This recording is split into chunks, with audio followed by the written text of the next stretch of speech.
Welcome back, everybody, to part one of our April Gaming Book Club, video game book club game of the month, which they are words put together to form sentences, kind of, which is Black.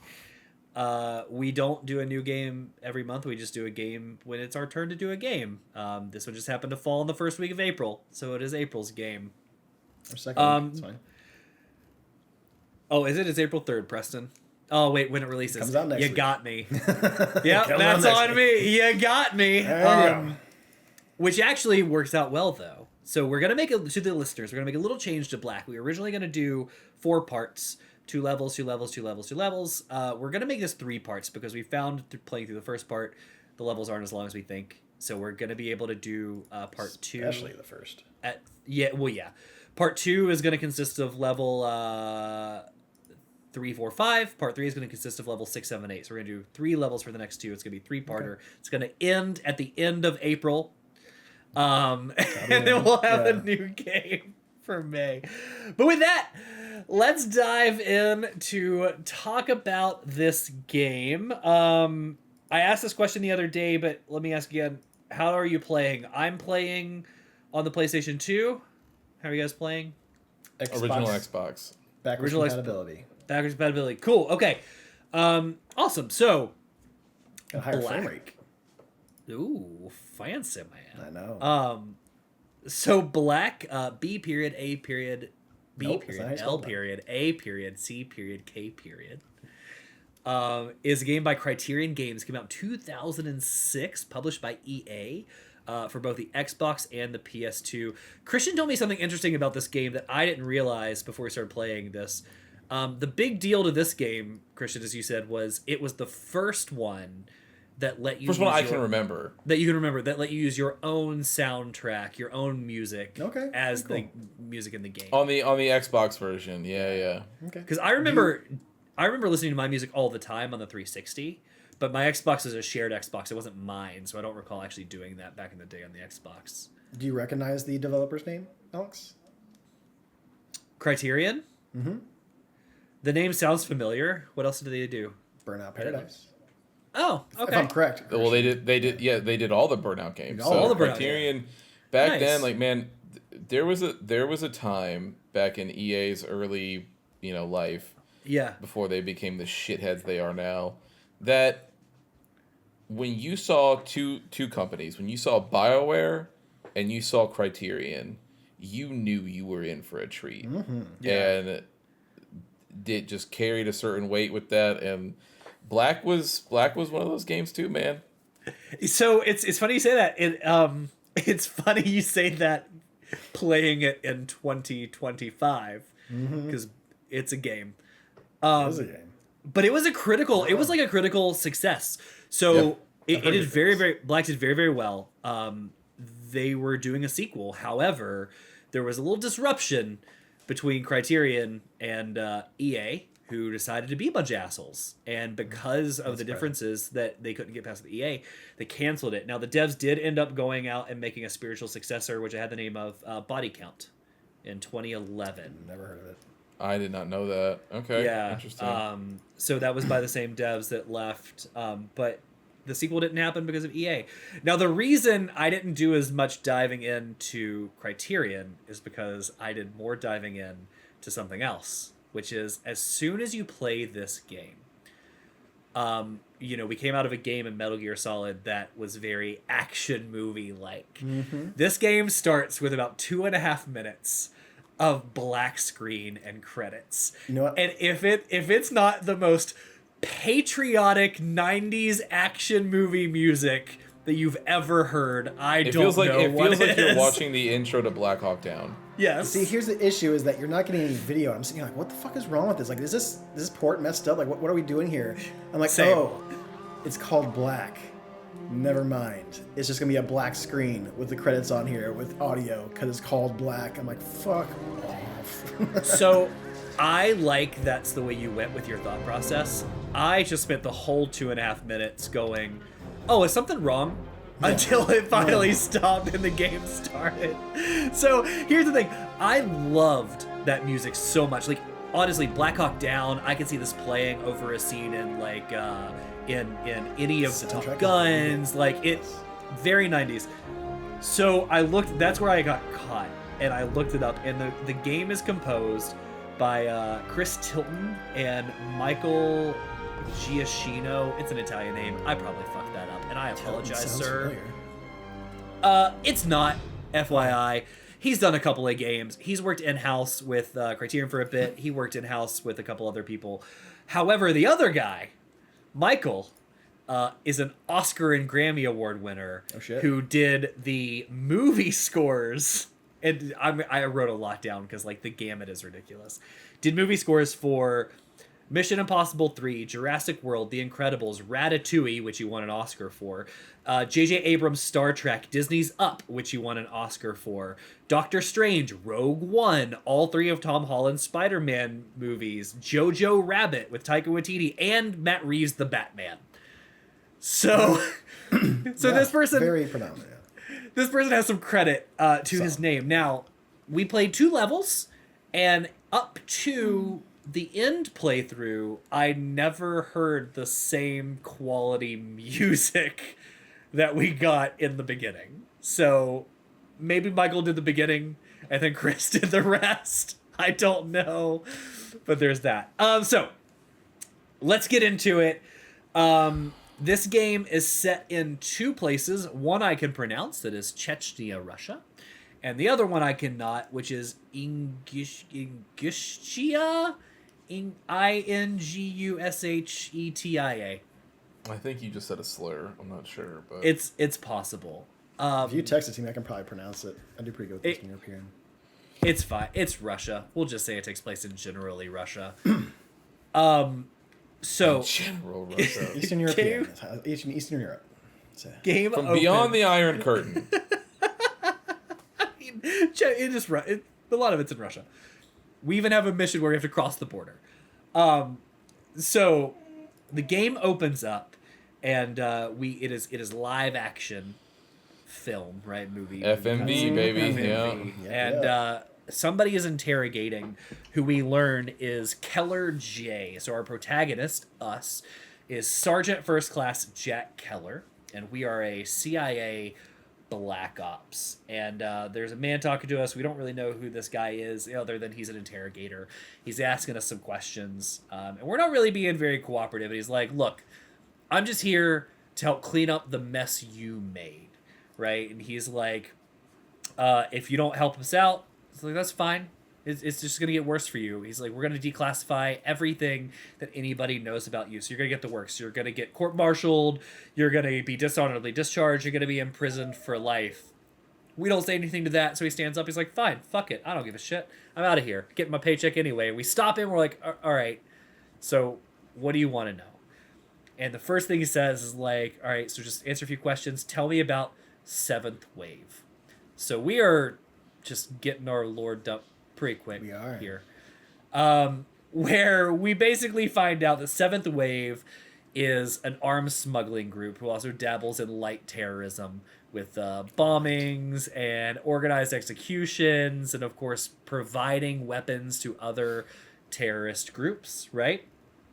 And essentially, we start talking about our first mission, where we're going after Seventh Wave. So Keller says, hey, we had 3 targets. We had Valencio and then 2 other guys that were his muscle. And he was like, there were 3 teams watching this guy until it's time to take him out. I was in charge of one of those teams. He's like, but it wasn't just us. The Italians had somebody out there. The Israelis had people out there. Like, this guy's a bad dude. A lot of people are watching him. And he's like, but the interrogator's like, but there's also a 4th man and an unnamed man. And we're like, yeah, it was a mercenary. I don't really know him, but it was a merc that was out there too. And he's like, okay, so what happened on the mission? He was like, well, it went bad. We got made. That's our cutscene, which drops us into the gameplay 4 days earlier than this, which, by the way, is a very short time that this takes place. Like, we made it from behind enemy lines of like wherever we were in Russia to this interrogation room, I would assume in a different country in just a few days. That's neither here nor there. I'm just saying, like, it's a very short time period. Quick. 4 days earlier, so Keller, we start off, we're in a city, and we can see down below of the room we're in that our team is there with us, right? So we were one of 3 teams. Us and our team are in the streets. Buildings everywhere, Xbox everywhere, right? So there are some buildings, there are streets, there is the random truck and car, and an F ton of 7th wave enemies.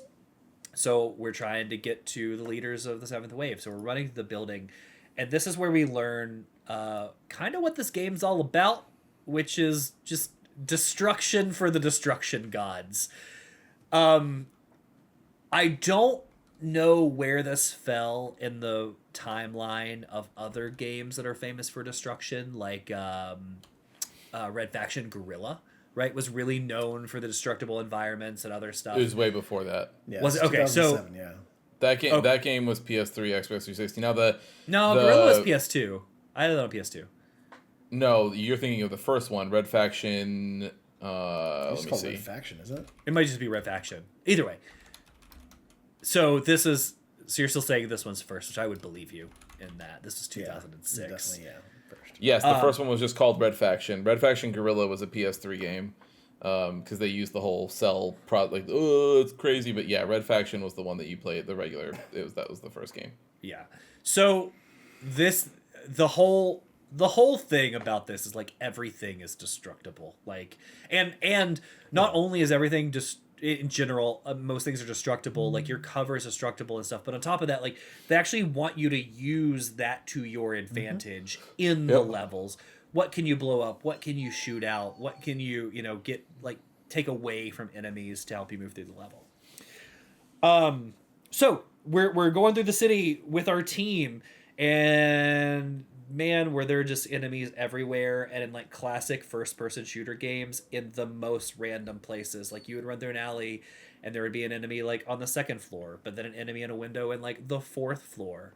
And I don't know if you experienced this. If you kill an enemy in the window, they will do everything in their power to fall out of it in the most dramatic way possible. They have animations made for it to where it's like, if we got a guy near a window or a ledge, like we're going to make sure that he goes into the animation to fall off all wacky dookie. Yes. So it was quite something to go back and see this game from the OG Xbox, because like I played this game with a buddy on Xbox on the OG Xbox. We played co-op, and co-op had a fun little gimmick to it where like if you were shot, they could pull you back, and like you could shoot, but they could pull you into cover and other stuff. But in my head canon, it was so much prettier than this, man. When I got into this, like, and it's not just the graphics; it's just the lack Flat of everything. Like, yeah, everything's gray or brown, very flat textures. There's for sure.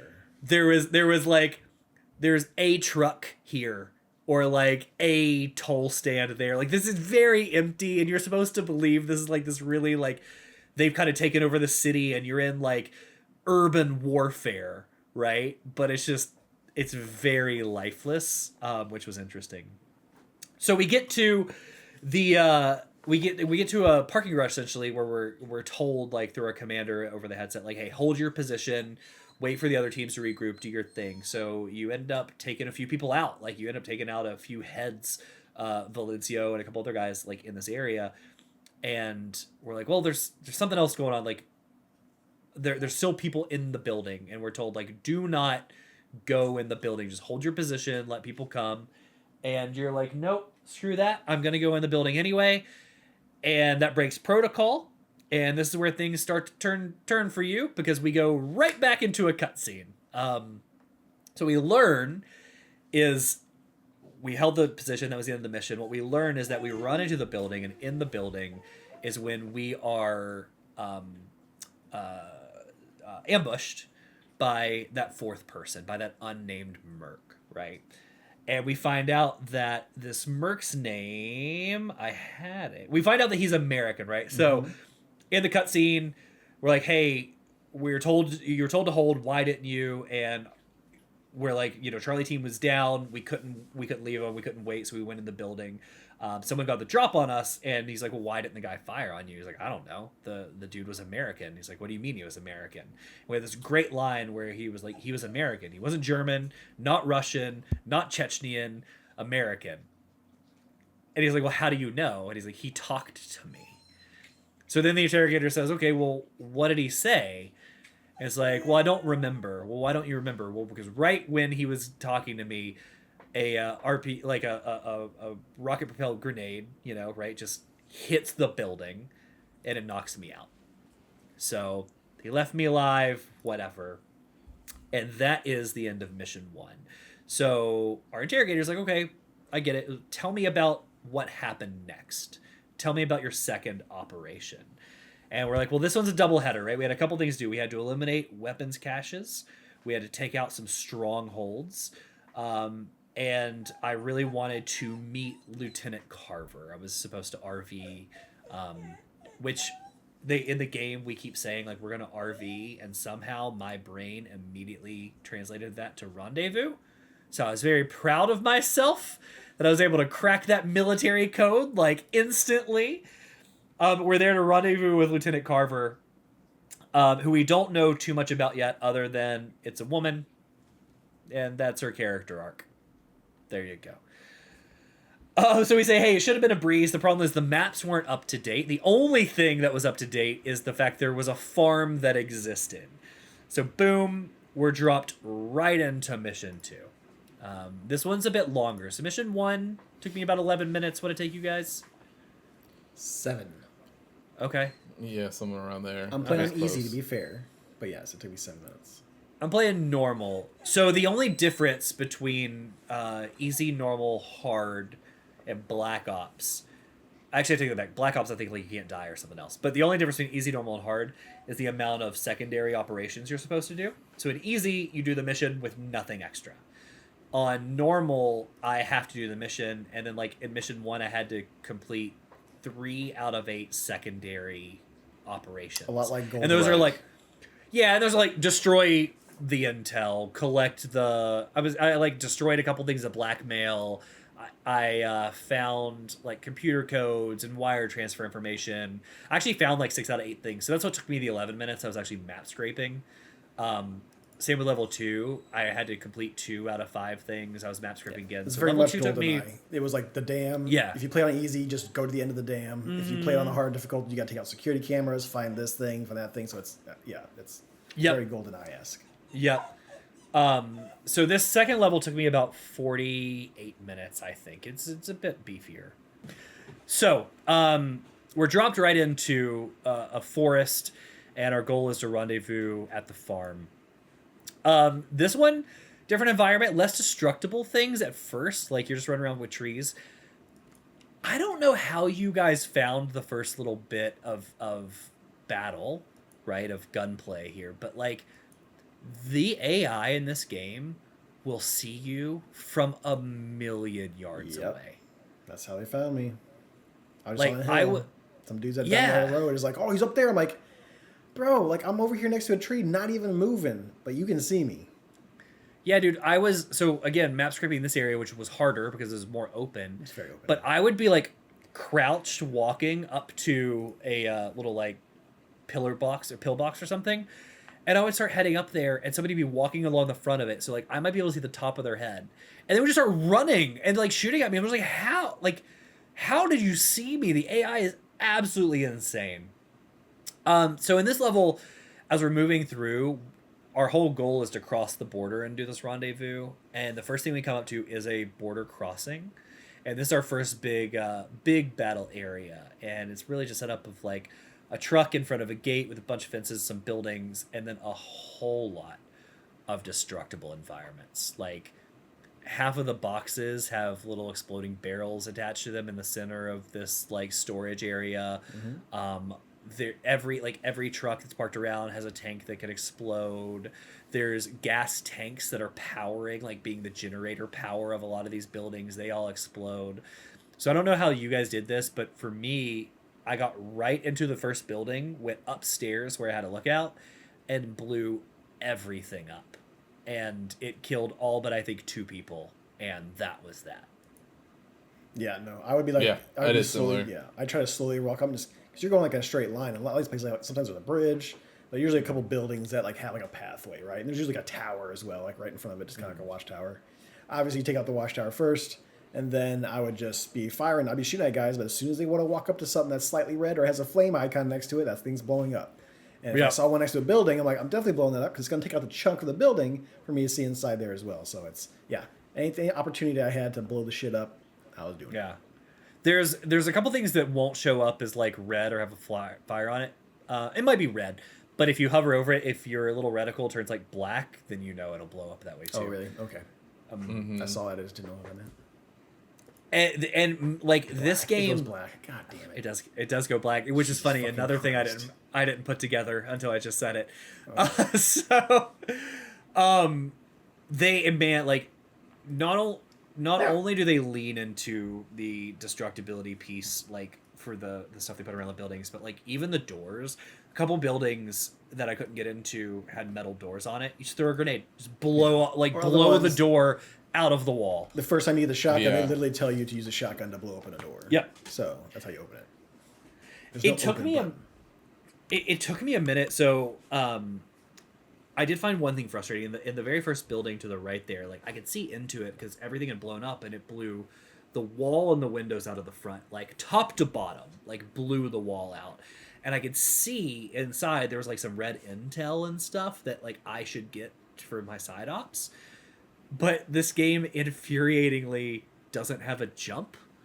Nope. So like I can't jump over the ankle high wall and I can't walk over the ankle high wall. So even though the entire wall is gone, all I'm left with is to then throw a grenade and blow the door open so I can walk into it, which I was just like, guys, what are we I doing? hate it when they don't have jumps in fucking shooters. It drives me fucking nuts. Oh, there was so many shooters back I then that didn't know. have jumps It was too. the worst. Yeah. So we leave the first area. We're into a straight line tunnel. We get out of the tunnel. We eventually come up to a bridge, which is another big, like, our second big set piece, which I also enjoyed. I thought the bridge was a creative little battle area. I don't know what you guys approach this from because you come from the right, the road, or the left. If you came from the left-hand side on the hill and actually got like a high vantage point on the bridge, there's just a quotation marks hidden rocket launcher that you could shoot at the bridge, and it gives you like a little like you found secret rocket launcher. And That's what I did. yeah, I did that. I had a few shots and then ran down on the bridge and started blowing shit up and take people out. We finally make it past that, and we are on our way to meet Carver. And we're getting to the farm. On the way to the farm, we meet a brand new enemy, other than these normal enemies that are just standard bulletproof vests. The new enemy has a metal helmet and a whole lot of body armor. So you can either brute force it with a shotgun, take him out with a few shots from close range, or you can just shoot him from a distance and unload a ton of bullets into him, or throw a grenade and take him out instantly. But it's just they throw a little thing in the mix. We come out and we're on the farm. And then this is pretty straightforward. You got waves of enemies in the farm until Carver is like, hey, I'm on my way. Take out the enemies, take him out. She goes, okay, I'm still there, so go ahead while I'm coming to just make sure that you clear out all 5 buildings. You run around, there's an enemy or 2 in each building, you kill it, it gives you a nice little, like, 1 out of 5 buildings cleared. You go to the next one, 2 out of 5 buildings cleared, right? And once you get to the 5th one, level done. Now, we do get little pause scenes at the end of each one where the game kind of saves and it tells you your statistics. This is where I stopped. So I saved here, I stopped. Same. So, Yep. okay, perfect. So when the mission ends, we will get to a cutscene that starts to talk about more about Carver, more about Seventh Wave and why we wanted to meet her, right? Because again, we came right out of that city fight to like, hey, I hear there's somebody that might have some intel. Let's go rendezvous with this person. But I'm glad you guys did not watch that, just because I didn't either. So I wanted to stop at the same spot. Cool. So that's that. Like it's not it's crazy because like there's a decent bit of story, but there's also not a lot of story that's happened, right? Like No. it's a story dump for a couple of minutes in the beginning where you can tell this game spent a lot of money. Like this is film. I looked up these actors and they're nobody like crazy. There are a lot of character actors. So like the guy that plays our character has done a ton of voice work for cartoons. Carver, the woman that plays Carver, has been in a ton of TV shows as character actors. Then same with the guy that plays the Interrogator, is probably the most well known. He's been in many movies and TV shows. Like his list was hundreds of things on IMDb, all small parts. He never like led anything. But this is where the budget went. Like they put a lot of time and detail into doing that. The gunplay was interesting. They want you to use a lot of weapons in this game. They have shotguns, there's Uzis. You start off with a pistol, you quickly get an AK-47. There's a rocket launcher and grenades. I used the AK-47 the entire time and never switched. I would not call that a lot of guns. Like I didn't even see the Uzi, but I had the pistol, which as soon as I got the other guns, I just got rid of. And then I had the AK and the shotgun, and sometimes I would swap the shotgun out for a rocket launcher just for funsies because you can only carry 2 weapons. And you have grenades. That's. I mean, in the first level, it's a lot of guns, and for this time, you had like 6 different things to choose from, right? 3. No, you had the shotgun, the Uzi, the AK-47, the pistol, the rocket launcher. 5, I guess. But I don't know. Did you hit the D buttons? I mean, did you play? So if you had like the AK, the D button will let you switch between. Christian, you're muted. Different types of burst fires. We'll let you switch between. Yes, it gives you full alternate auto, fires, burst, single, or if you hold it, it'll put on a silencer too. Yep. So like, That's not a different gun. No, but there's thought into this. 2005, 2006, right? There's a lot going on. But yeah, I found myself using the same gun the entire time. It is such a period piece of a video game, right? Because like you knew what you were gonna get every time you had to do something, but every time there was a fight, like go to area, waves of enemies, walk to next area, waves of enemies, until you get to the final area where it will be waves of enemies and probably like big boss or something, like the big enemy, and then you move on. And it wasn't particularly difficult by any means, even like on normal. Like I don't want to say because I'm playing on easy. So obviously easy for me. So I mean, but I'm on normal. Like it's not particularly difficult at all, and they put so much health everywhere that like I was consistently just full, and because they want you to just pray and spray, if you will, fire a ton of bullets. Like I always had like 500 bullets on me, so it's ironic that I only carry 2 guns, but like 500 bullets. Well, yeah. Go ahead. And so, yeah, it's interesting because like the whole playthrough so far, it was the only thing that's been reminding me of is that, man, there was a time where you could make a game that was more or less just a tech demo, and get away with it because like it was basically somebody like jingling fucking shiny keys in front of you, and everybody was like, "Oh," and like it's environmental destruction. Let's put a shooter into it. Well, but here's the thing: is that like Burnout was like purely gameplay, right? So like it didn't matter because like, yes, its gimmick was all the physics stuff, but there wasn't a story. It was just pure mechanics, and so like, it was you could have fun with it because it was that kind of game. It's like a Tetris or a Pong or whatever. Like, it's just purely fun and repeatable mechanics that you find fun, and then it's leaderboard chasing. You're just trying to get the high score, right? Whereas, like, this was trying to be something cinematic and all these other things. It's just that, again, there was just so many games from that time that, like, you could... It was games, like, crossing that area where they were like, there's some games from that era, right? Like the first God of War, for instance, on PS2, that is like a technical marvel, but also has Final Fantasy X is another one, right? Like a big ass technical marvel with massive story things and all this other stuff. And there's some games that were just like somebody created a new piece of tech, and in this particular case, it was destruction tech. Yeah. And they were just like, I can make a whole fucking game out of this. And then like, it just goes, and they're like, well, who gives a fuck if it's less than this? Because people aren't going to care, because they're going to be spending so much time going around shooting at trees and making them fall over because they shot long enough for the tree to fall over, or like blowing the doors off. And but it's funny because Criterion really did think like, well, let's give them a story. Like, we want to do well in the story, and you can tell they did a lot there. So much so that like, you're supposed to be by yourself rendezvousing with one person, and all that you can do is fucking chirp with like somebody on your headset loudly. And dude, speaking of tech, sounds like a fucking megaphone. Somebody had that like echo effect tech, like what happens when you haven't quite dialed in the microphone but you're trying to dial it in, so there's a little echo. Yeah. Every time you go to talk, it's just like this loud screaming echo. It's like, guys, everybody heard that. Like, you just came across a loudspeaker to say that. Very chirpy. But I don't know, like the destruction, we'll see. This is one playthrough. This is the other reason why I wanted to turn it into 3, because like 40 minutes, even if all the levels take 40 minutes, you're just at 2 hours, right? That's what that's our sweet spot. Yeah. But at the same time, by an hour into this playthrough, which is as long as it took me, I had seen all this destruction tech had to offer. And I was in a building, and I looked around, I saw all these bullets on the ground from where I'm just spraying. I'm like, oh, cool.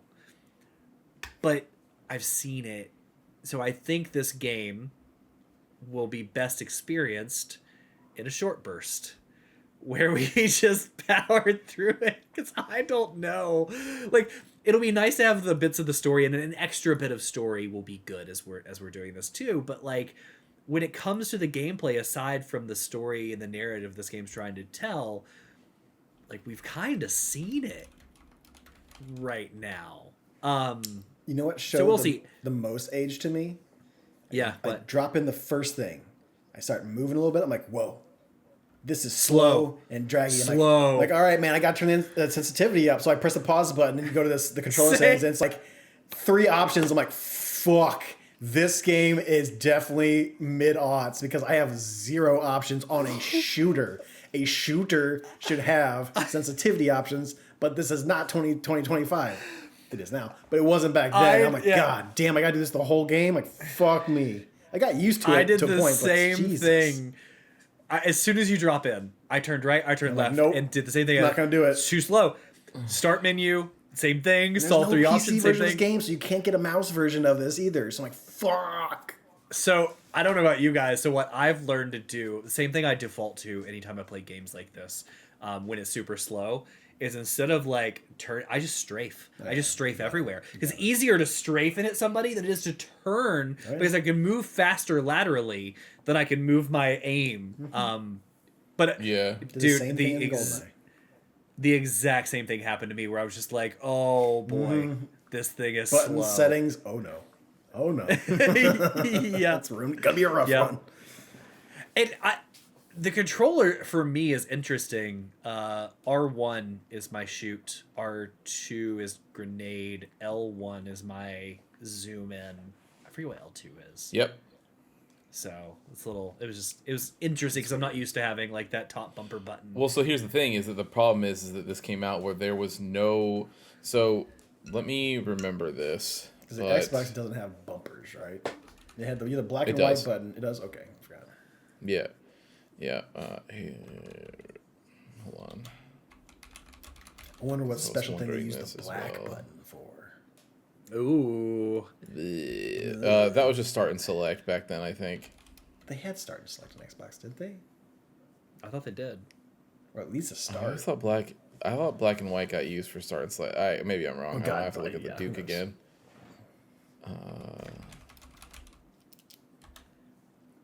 While Christian's looking this up, I have a. So here's the thing. Okay, so this was going to look. So this was back when. So remember, Halo came out in 2001. This game came out in 2006. So there was lots of years, like the shooter on a controller had already been On decided. Xbox specifically. However, what people don't remember is that Halo, like, obviously when Halo 1 came out, it was huge, right? Like, it blew up to the thing. But it wasn't actually, like, it never got bigger, or it didn't get as big until Halo 2. And then that's when the whole industry had to be like, oh, this is what shooters play like now. Like, if our game doesn't play like this, it won't. So there was plenty of shooters that came out, PS2, original Xbox, whatever, that had those used R1. So the Wild West of there was no set settings. control. There was no set control schemes for anything. I mean, fuck, dude, we were still getting games from Japan where circle was confirmed. That's true. That's true. All right, yeah, that's fair. So, dude, Japanese games to this day still piss me off. Because you might play a game like Monster Hunter where your attack is like, instead of X, it's square and triangle, right, for light and heavy. And then you play another game and attack is still R1, R2. And I'm just like, what are we doing, guys? Please make it consistent. But anyway, neither here nor there. So yeah, there were some things about this. I agree. The movement really showed its age. But like I said, I think this would be best done in short bursts because I'm interested to see what the story consists of. Less parts. Small chunk, yeah. I'm interested to see what the story consists of because I truly believe in an hour we have seen what this game has to offer. I would not be surprised. This feels like a very bro game to where you bought this to play with your friend. And you and your friend are going to go over and over, choose different difficulties. You're going to have fun just shooting things and making things blow up. You did not play this for the story. You played it to have fun with your friend. I distinctly remember playing with my roommate in college. Yeah, I would have been for freshman year of college. And there's one level, and all I can picture in my head, and I haven't played it since 2006, so like we'll see how true this is when we get there. But I remember a level where there's a building in the background that looks kind of tall, almost like a White House sort of building. It's not that, but like that sort of tall, and it's just barricaded, and there's like sandbags and barbed wire. And I just remember being in the back of that with just waves and waves and waves and waves and waves and waves and waves of enemies. So we'll see when we get there, but that's what I recall from this. That's the only memory that I have sticking out. So yeah. General thoughts other than what we just discussed. Christian, we'll start. Like, what have you? I mean, dude, I said what I had. Like, it was It's a tech demo game. Like, it's what is it? How does it hold up compared to, like, you've played this before? So to what you remember or what you exactly what I remember. Okay. Okay. Yeah. Because I remember having fond memories of this. And I did don't not have have the negative same memories of it at all. I think I had fun, so I never played it with somebody. Like, it was just me. I just played it by myself. But I think it's exactly the game that I remember it to be. Like, the destruction tech is doing the thing that it normally does. I remember all the bullet casing staying there, like, doing things. I remember the bullet hole tech, like, it'll always stay there because the game will keep it, like, persistent or whatever. So, like, I did like, you could spell your name in the floor and then walk away and then come back and your name's still there. Like, so stuff like that is, like, the thing that I remember most about the game is just being... I remember the tech. I remember it being like, whoa, like, this game is doing something. But I agree, because I didn't even remember that game had cutscenes like they did. So my thing was, the second there's two things that came flooding back. It's that intro screen where you load the game up and it's just a floating AK-47 that loads itself, and then it's just go, go, go, go, go, go, go, and just, like, shoots, and you're like... Yep, and then it's like press start, and you're like, okay, all right. So then you press start, it does that, and then it's immediate. It's the FMV cutscene, and it's some dude being like, "Fucking tell me what I want to know," and you're like, "Well, fuck you," and then he's like, "Okay," and, like, it's just this whole thing, and I was like, immediately, and I remember the smoke. As soon as he, like, lets a puff out of the cigarette or whatever, I just remember like, oh fuck, that's right. It's the fucking this kind of story. It's exactly how I remember. Was there a particular reason that you picked this one? It was like a rabbit hole. Remember, so somebody requested at the beginning of the year or late last year, going into this year, that we played Black Ops 2. So Right. we were like, okay, well, let me. So one night after, like the next day, I was like, well, let me see what Black Ops 2 is going for. And I looked it up, and it's going for like $60. I was like, well, I am not playing $60 for a game that's that old. But then I was like, let me check. So I went to my preserved games, and I saw that I had Black. I was like, man, I remember playing this. As a game preservationist that you are. Yeah, I mean, I have some things. Yeah, so that was that, and I was like, I remember having a good time with this. This was a big, not big. It was a memorable experience for me with a close roommate in college that I had. We lived off campus in a house as freshmen with 2 other guys, which typically you're not supposed to do as freshmen. We had like cleaned out we spent a whole weekend. We moved in cleaning out this basement that was unfinished, where we had a rug and a couch and a TV and his modded Xbox back then. And this is one of the games we played, so it was those lasting, lifelong memories. So when I fell down that rabbit hole of Black Ops, and then thought Black, I was like, let's do it. Yep. Can I tell you what I thought? I thought this story was that you thought that person recommended us to play Black, and you forgot it was Black Ops 2. That'd be very funny. No. Because we talked about this, and I think the pod. I got Black Ops. We did get that. We were holding on to it. One of us will do that for this year because it's the anniversary. Yes. Because it happens in 2025, or at least part of it does. Yeah. I think we talked about it on the podcast, because I told you guys, like, I'm not paying for Black Ops. It's $70. But I was like, I thought about Black, and you made the comment like, oh, should have done. I was like, okay, well, I'll do that on my next pick, is what I said. So, yeah. So that's that. So, yeah. So that is Black. We will be back next week. Again, we're doing missions 3, 4, and 5. So this is going to be a 3-parter, not a 4-parter. And we'll be back with the story of Black in 2 places in Russia. One I can pronounce, and one I don't think it actually exists. So, all right, everybody. Yeah. So thanks for hanging out with us, everybody. Don't forget Sundays. I had a lot of fun. I was able to join Preston this Sunday watching. People showed up last week. It was a lot of fun. You had a lot of people. It was probably the biggest viewing that I've had on Twitch so far. I think like 32 if you're listening, viewers. Yeah. If you're listening, come join. Spread the good vibes only. Not really. Spread all vibes. Spread the good vibes. Come in and spread the good vibes. All I'm gonna say. So, thanks for hanging out, everybody, and we will catch you next week. And with that, Preston, you know what to do. Thank you for listening to another episode of The Testing Room. To catch up on past episodes or to check out the newest ones when they drop, follow us on Apple Podcasts, Spotify, or wherever you get your favorite podcast. If watching is more your thing, check us out on YouTube, youtube.com/@thetestingroom, or watch us live on twitch.tv/testingroomlive.